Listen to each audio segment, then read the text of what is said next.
Hi, welcome to Strength Reversed. It's Amy. Thank you so much for being here today. Happy New Year 2026. Today is January 2nd, and I've already had a roller coaster of a new year, so I will tell you all about that. And I am going to do a VR to Lady Cara Tarot, and this is hashtag, what is it?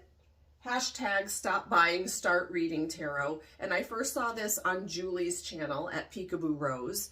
And it's about having a low buy or no buy year for tarot decks and focusing more on reading with the decks we already have, if that's something that you think you might want to do. But it's not something I might want to do. And I thought that this tag was going to be about something different. It kind of struck me a little differently, so I'm going to go in that direction.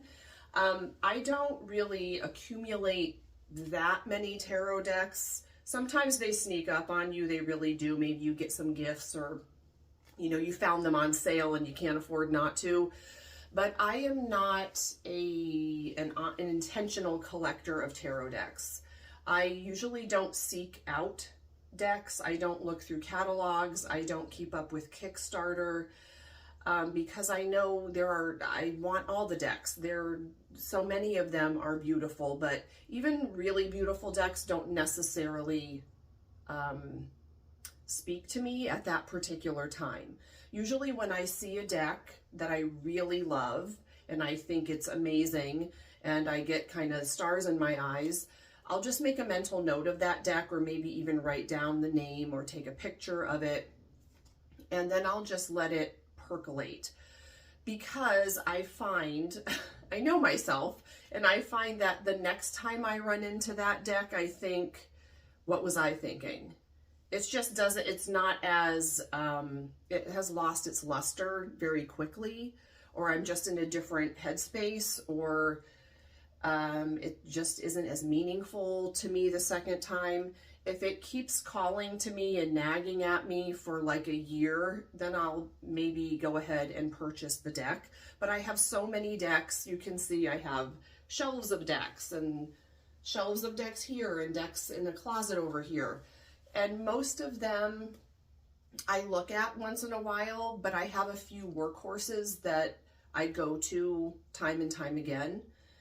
And that's just the way it is. I don't want more decks that decorate my shelves. But, I'm also not intentionally going no buy. I wake up every year, every day, every week, and know that I don't need any more tarot decks. So my intention is always not to accumulate as many as I can, and to use the ones that I have more and more. But yeah, so I'm not out there browsing. I also don't rehome decks very often because I have had experiences where even several years later, a deck that really isn't clicking, or I don't find easy to read, I'll have a completely different experience with it. I have, I think right now, 3 decks that I'm going to rehome, and 2 of them, one of them I got on at a tarot exchange, a deck exchange, and so it was like, I'll try it, and it looked kind of cool, and it's just not for me. One of them was a gift, I think, and it just doesn't, I just don't like the artwork.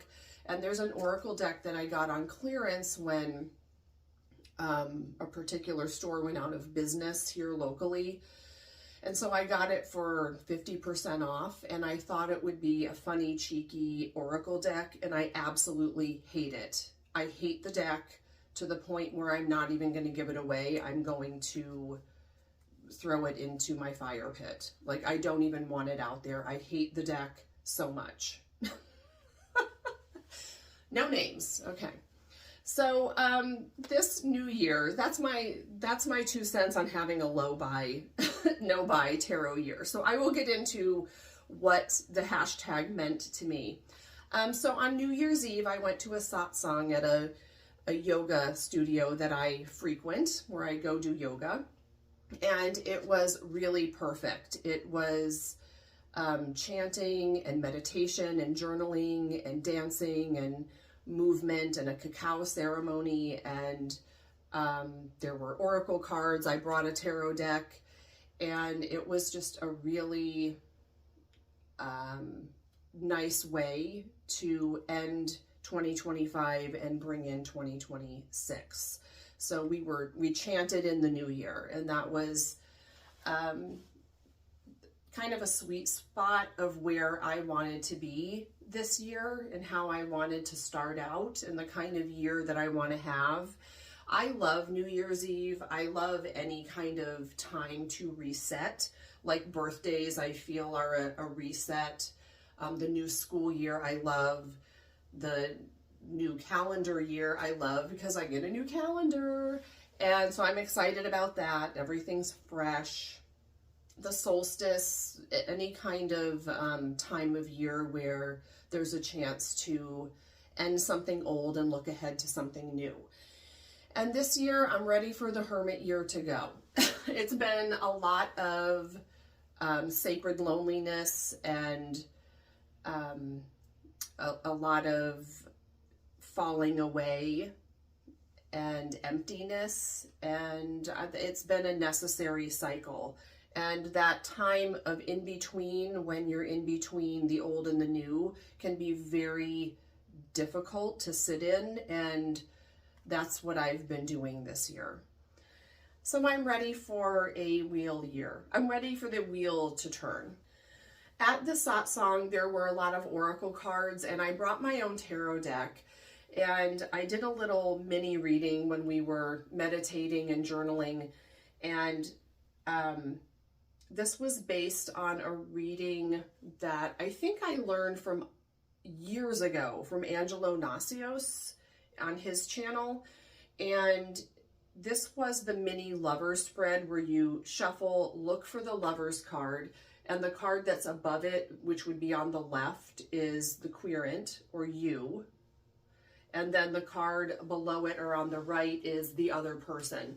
And so I use this spread a lot for relationship readings. It's kind of like the first two cards of the Celtic cross. It's just a snapshot of right now, how are these two people seeing the relationship? And it's very informative. This year is a Wheel of Fortune year. It's a 10. And embedded in the 10, which is about completion of a cycle, is the 1, which is about the beginning of a cycle and unlimited potential. And so I like that with the end of a cycle, there is this potential for newness, and the wheel is turning.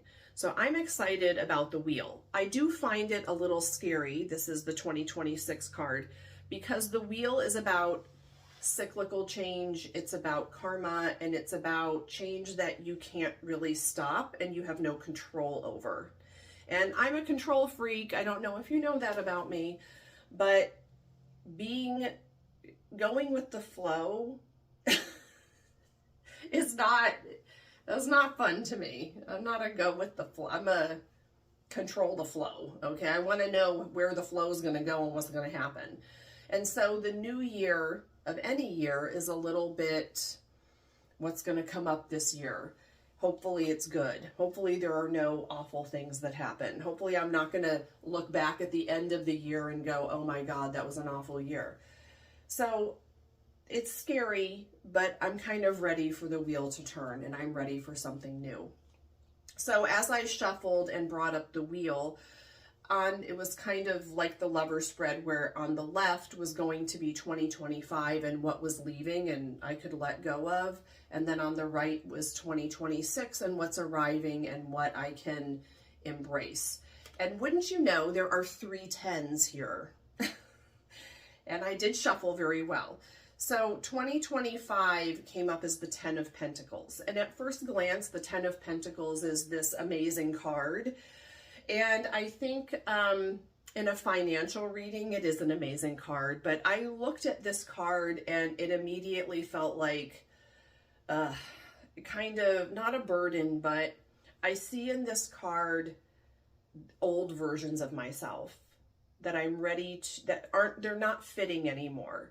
and maybe old relationships of all kinds that are falling away or that are no longer serving me, that just don't quite fit.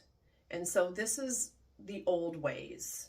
And it's a place that I look where I can see it with blessings and gratefulness, and it was what was good at the time, but now it's just not feeling right. And so looking at this and knowing that was good, and thank you for that, but I'm moving forward now.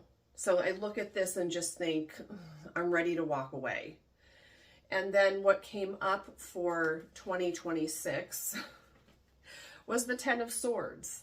And that you may look at this and go, oh shit, but this always reminds me of the Rumi quote, the wound is where the light enters. And I've had quite a year and a half, and I've really grappled, and I've really fought, and I've really had moments of being angry at life, and I've had moments of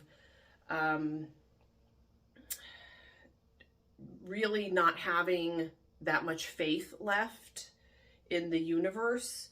And so I feel like these swords, because swords in the tarot that are straight up and down are about the straight up truth.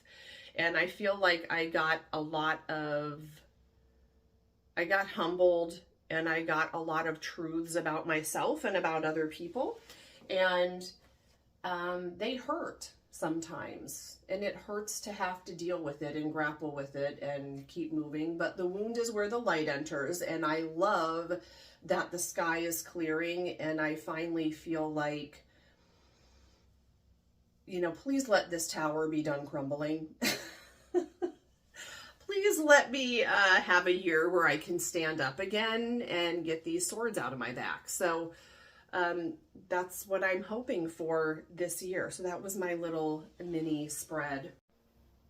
So when I first saw Julie's VR to hashtag stop buying, start reading, what came to me first was not really about a no buy tarot year. It was more about stop sharing about decks and start talking about reading tarot cards, because that's really what my channel was started to do, was to talk my way through the tarot cards. Because like Lady Cara said in her video, and this is true, when you make a video or when you do a reading, really there's always a nugget for the reader in the reading. Really, you're talking about yourself. You're seeing this through the lens of your own experience. And so when I saw this hashtag, I thought, yes, I want to stop talking about tarot decks. It's really easy to do. And I know people love tarot decks. And when I get a new tarot deck, I do want to share with people on TarotTube. But I usually don't watch very many videos that are like deck collections or deck walkthroughs, because like I said, I'm not out there searching for the next deck. So sometimes it's just not very interesting to me. And why I started my channel was to talk through the meanings of the cards.